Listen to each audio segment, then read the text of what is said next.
Hello guys, welcome back sa aking YouTube channel. Sa video na ito ay gagawa tayo ng cellphone na nag-a-alarm, natatawagan, black screen, walang makikita na display. So ayan, kung napapansin nyo po, nakaguman na po ito dahil pina-check na po ito sa lugar nila. Hindi daw ginalaw kasi hindi alam gawin. So tinisting ng LCD kaso ganun pa rin, hindi pa rin nagdi-display. Ayan, chinik ko yung LCD, baka tinanggal.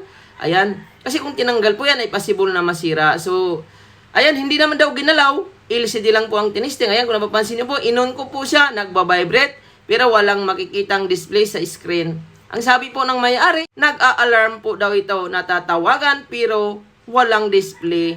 Kaya niya pinapadala at napanood ang ating mga video na gumagawa tayo ng ganitong model. Ang model po pala nito ay Samsung A20s. So marami na po tayong ginawang ganito. Halos naman po lahat success basta walang galaw. Pero meron pa pong iba nito na hindi pa ito kabisado gawin. Kaya kung nagsimula ka pa lang sa paggawa ng cellphone, kailangan mapanood mo ito para malaman mo kung ano talaga ang sira at saan ka kukuha ng mga pyesa na madali mo siya maayos. Kasi ang sabi po ng may-ari, nung pina-check daw niya ito, hindi ginalaw ang board dahil hindi daw alam gawin. Tinisting ng LCD, ganun pa rin, walang display, kaya nagpasya siya na ipagawa sa atin. Dahil nagtanong na siya dito una, pero hindi niya pinaayos dahil medyo malayo siya ng konti. So pinaalala mo po pala ito at same day nakuha ka agad. At dito po, malalaman nyo po na 99.9% talaga na maaayos ito basta walang galaw. So, ayan, tinignan ko po yung ilalim. Wala namang galaw ang board. So, ang ginawa lang po doon sa pinachika niya ay tinisting lang daw ng LCD at hindi ginalaw ang board dahil daw hindi alam gawin. So, ayan, dito sa video na ito ay kung mapapanood mo ito at nagsimula ka pa lang, madali mo lang ito magawa. So, ayan, tinisting ko, tinanggal ko yung board. Ayan. Wala naman pong ginalaw sa motherboard. So, tama po ang sabi na may-ari, hindi naman daw ginalaw ang board dahil hindi daw kabisado gawin. So, ayan, ang tama po nito ay hardware issue na sa mainboard. So, ayan, tips ko po sa mga nagsisimula pa lang. Kung mag-test po kayo ng LCD, ay huwag nyo pong alisin ang LCD. Dapat matry nyo muna ng bagong LCD para matrace nyo po kung saan ang sira. Malalaman nyo po yan kung saan ang sira, kung sa board ba o sa LCD.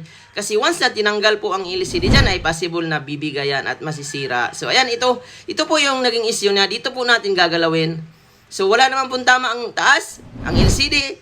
Doon tayo mag-proceed sa pinaka-mainboard, sa main backlight IC, sa mainboard talaga siya. So, ayan, dito po nagalagay ang pyesa at ayan, tanggalin po natin. Gumamit po pala ako ng plugs, Amtech plugs po yan. So, marami po yan sa online na bibili. So, ayan. Ang gagawin nyo po, tanggalin nyo po itong shade na to. Nandyan po sa ilalim ang backlight portion. So, ayan. Tanggalin natin para makita natin ang mga pyesa. So, hindi po ganun kadali magawa ng ganito mga idol kung hindi po nyo po ito kabisado. Kailangan malaman nyo po ang timplada 380 heat at air naman ay mababa lang. So, ayan. Yun po yung gagamitin. So, dahan-dahan po sa pag-angat niyan at kapag nagkamali ka dyan ay possible na magsitanggalan din po ang mga parts sa loob. So ayan, ito po yung parts ng backlight, coil, light IC, resistor, diode at capacitor. Magkasama po yan. Ngayon, madalas po nito, 99.9% sa mga ganitong model ay nasa coil lang po talaga ang tama. So ayan guys, dito po ako kumuha sa mga scrap na motherboard, tablet, China tablet, mga original na board. Lahat, Samsung, marami po kayong makukuhang coil nito. Halos po sa lahat ng board ay meron po talagang coil. Kaya ayan, ang ginawa ko po dito kung nagsimula ka pa lang, una nyo pong gagawin ay papalitan nyo po ng coil. Kasi nandyan po madalas talaga ang tama. So madalas po, ang dami ko na pong ginawang ganito, nandito lang talaga ang tama sa coil.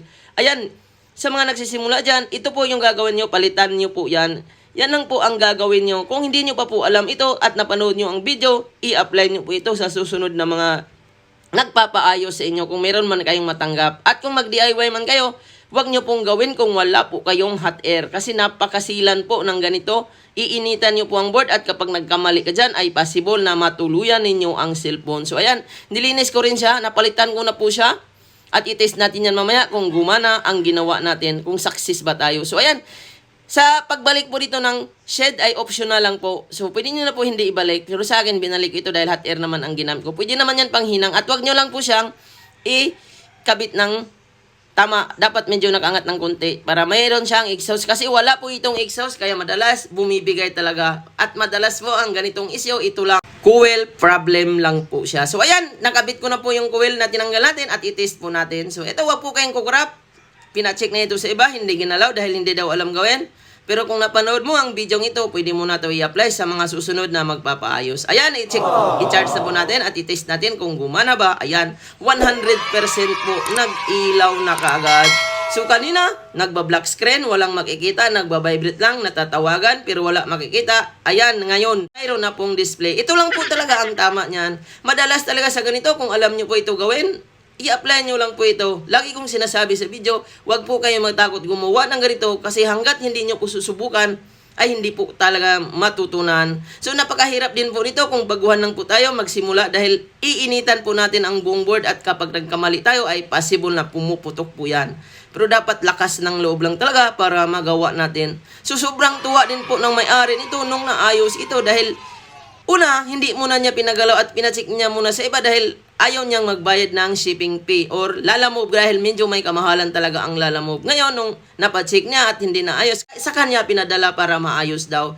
So, dahil napanood niya ang ating mga video at ayun, pinadala niya at naayos na po natin at napasaya na po natin ang may-ari nito. So, hindi ko po ito siningil ng medyo malaki. Tama lang po na swak sa budget. So, kung magpagawa po kayo ng ganito, ay PM lang po kayo sa aking FB page, Julpon TV Official, new page. At madali natin yan masolusyonan basta walang galaw ang motherboard. So, kanina, blackout siya, tinis na ng LCD. Hindi ko na yan tinis ng LCD kung napapansin nyo dahil natis na po daw ito sa iba at ganun pa rin. Kaya ang ginawa ko, dinaritso ko na siya inayos. So, ayan. Dahil maraming dikit po ang nilagay dito. Ayan, kung napapansin nyo po, ang kapal po ng dikit nung binalik na po ito nung nakaguma na. So, dapat kung maglagay man tayo ng dikit, kunti lang kasi ipapagawa pa natin sa iba at di mahirapan magbaklas. Kasi kapag naparami ang dikit niyan, ay possible yan na mahirapan tayo magbaklas. So, ayan, kunti lang ang dikit, ilagay lang sa gilid-gilid. Ayan, T7,000 po ang ginamit ko para mas kapit na kapit talaga siya. Parang jowa mong totoong nagmamahal sa'yo. So, pwede naman double adhesive. So, naubusan po tayo. Kaya ang ginamit ko ngayon ay T7,000 na lang. So, ayan na, ibalik na po natin. Ayan, linisan ko muna para naman mas maganda at kaakit ang paggawa natin. At lalo natin mapasaya ang may-ari. So, ayan, pinalalala mo po ito. At same din, nakuha ka agad. Kung meron po kayong mga ganitong unit, PM lang po kayo, gawin natin ng tama lang na hindi po kayo mahirapan sa budget. So, ayan. Okay na siya. Nung binalik natin yung caps, wala nang problema. Nag-80%. Kanina, blackout. Ngayon, meron na pong display na makikita. Ayan. 100% solution po ang ginawa natin. So, sa mga nag-DIY nito, mas maganda kung wala po kayong hot air, ay ipaayos nyo po sa malapit na lugar kung kaya naman gawin. At marami pong marunong gumawa nito, pero hindi po lahat, lalo na kung nagsimula ka pa lang. So, ayan.